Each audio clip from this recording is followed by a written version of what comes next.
गावाच्या एकदम कोपऱ्याला एक छोटंसं कोपटं. महिन्याची 1 तारीख. संध्याकाळची वेळ झाली तरी अजून पत्र आलं नाही, म्हणून राधा वाट पाहत बसली होती. गावाकडे येणारी एकमेव पाऊल वाट होती ती.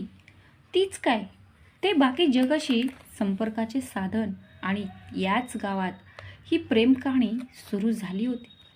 शरदराव, राधाचे जीवापाड प्रेम. त्याचाही तिच्यावर तितकाच जीव. अगदी लहानपणापासूनची ही मैत्री, तिचंच रूपांतर प्रेमात झालं होतं. दोघांनी लग्न करायचं ठरवलं होतं. घरच्यांची ही संमती होती.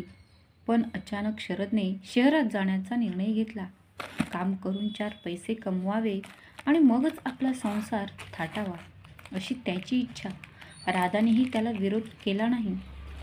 एकदा तिकडे जाऊन जम बसला की तुलाही घेऊन जाईन, हे जाताना दिलेलं वचन